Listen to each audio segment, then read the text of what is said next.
हिंदी की कक्षा में मैं आप सभी का अभिनंदन करती हूँ। आज का हमारा टॉपिक है भाषा और माध्यम भाषा में अंतर। किसी भी वस्तु प्राप्ति या उपलब्धि के साधन को माध्यम कहा जाता है। प्राप्तियाँ अनेक होती हैं, इसलिए माध्यम भी अनेक हैं। एक प्राप्ति के पीछे कई माध्यम भी कार्य करते हैं। ज्ञान प्राप्ति में मनुष्य की ज्ञानेंद्रियाँ प्रकृति की मनुष्य को अनुपम देन है। ज्ञान प्राप्ति के अनेक माध्यमों में अत्यंत लोकप्रिय, उपयोगी एवं व्यवहारिक माध्यम है भाषा। यानी कि भाषा एक ऐसा माध्यम है जिसके द्वारा हम ज्ञान प्राप्त कर सकते हैं। भाषा का ज्ञान मनुष्य को माँ की गोद से होता है।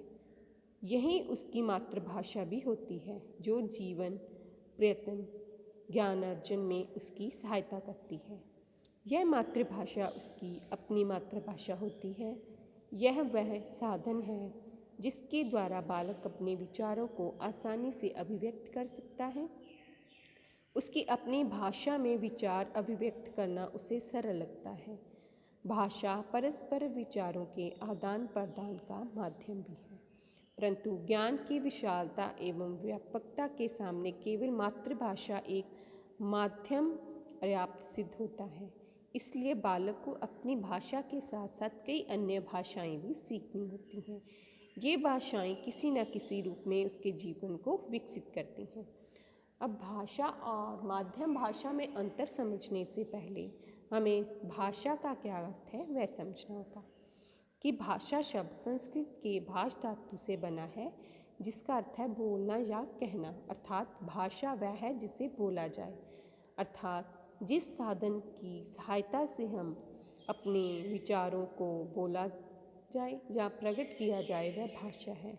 सार्थक शब्दों में विशिष्ट ध्वनियों, शब्दों और वाक्यों का वह समूह जिसके द्वारा मन के भावों, विचारों व अनुभवों को प्रकट किया जा सके, भाषा कहलाता है। डॉक्टर श्याम सुंदर के अनुसार मनुष्य और मनुष्य के बीच वस्तुओं के विषय अपनी इच्छा और मति का आदान प्रदान करने के लिए व्यक्त ध्वनियों संकेतों का जो व्यवहार होता है इसे भाषा कहते हैं। माध्यम भाषा। माध्यम भाषा वह भाषा होती है जो एक राज्य को दूसरे राज्य के साथ, एक देश को दूसरे देश के साथ जोड़ने में सहायता करती है।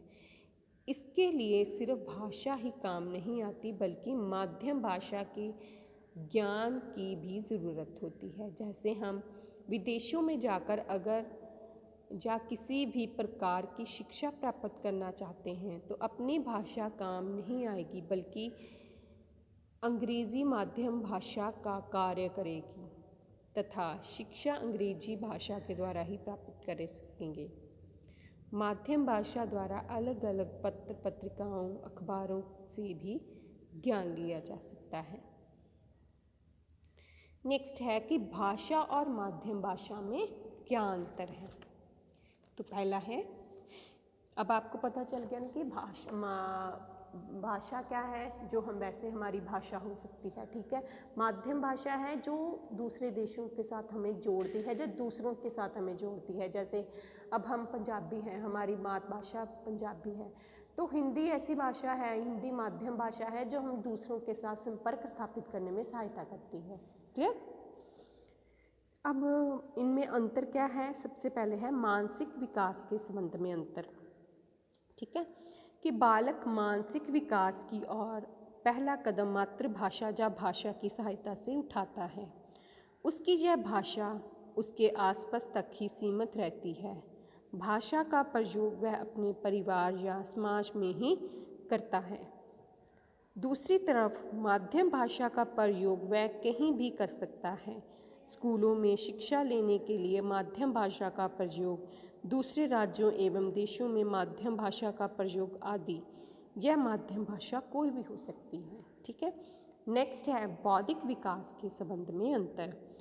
भाषा या मातृभाषा बालक के बौद्धिक विकास में भी सहायक है। यह भावनाओं को अभिव्यक्त करने में सहायक है, साथ ही साथ जिज्ञासा को भी शांत करती है। जबकि माध्यम भाषा उसे पढ़ने लिखने तथा सोचने विचारने की ओर ले जाती है। यह माध्यम मातृभाषा भी हो सकती है। मातृभाषा या अपनी भाषा में बालक सोचकर नहीं बोलता, यह तो उसकी अपनी जुबान की होती है। माध्यम भाषा को सीखकर उसका प्रयोग करते समय उसको बुद्धि का प्रयोग करना पड़ता है। इसमें उसका बौद्धिक विकास तो होता ही है और ज्ञान में भी विकास होता है। नेक्स्ट है संपर्क स्थापित करने के संबंध में अंतर। अब भाषा संपर्क स्थापित करने में सहायक है। यह घर, परिवार, समाज में संपर्क स्थापित करने में सहायक होती है। परंतु अगर स्कूल में बालक की उस भाषा का प्रयोग ना किया जा रहा हो या उस भाषा के माध्यम से शिक्षा ना दी जा रही हो तो उसे उस माध्यम भाषा को सीखना पड़ता है जिसके माध्यम से स्कूल में शिक्षा प्रदान की जा रही है।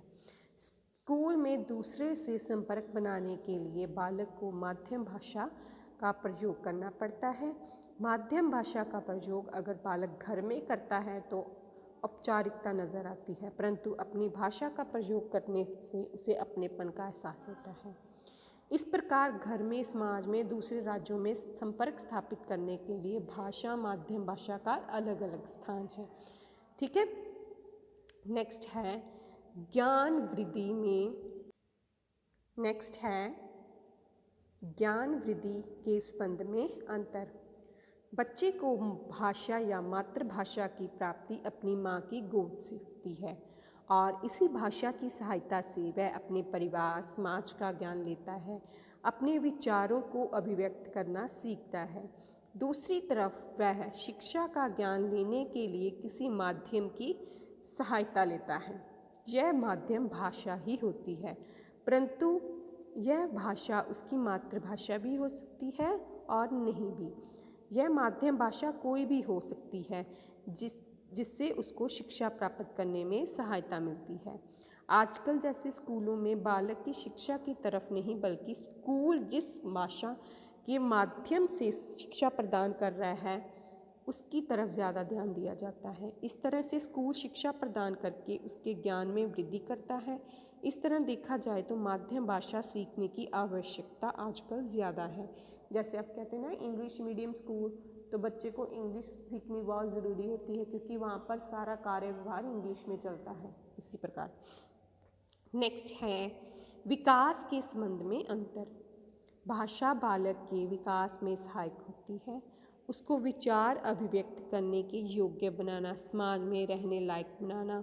संस्कार भी बच्चों को अपनी भाषा के द्वारा ही प्राप्त होते हैं।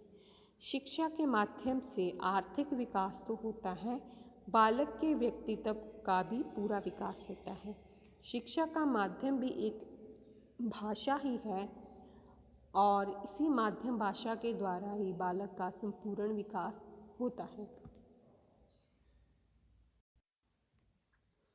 इस तरह से माध्यम भाषा भी की सहायता से विद्यार्थी का संपूर्ण विकास किया जा सकता है तथा उसे किसी भी स्थान पर जाकर रहने के काबिल बनाया जा सकता है। नेक्स्ट है आदान प्रदान करने के संबंध में अंतर। भाषा हमारे विचारों को आदान प्रदान करने में सहायक होती है। विचारों को आदान प्रदान करने से ही ज्ञान में वृद्धि होती है। हम अपने विचारों को प्रकट करने के लिए मातृभाषा का प्रयोग करते हैं, परंतु बालक अपनी मातृभाषा या भाषा का प्रयोग प्रत्येक स्थान पर नहीं कर सकता। उसे राष्ट्रीय स्तर या अंतर्राष्ट्रीय स्तर पर विचार विमर्श करने के लिए माध्यम भाषा का सहारा लेना पड़ता है। तो निष्कर्ष रूप में कहा जा सकता है कि भाषा तथा माध्यम भाषा में अंतर होता है।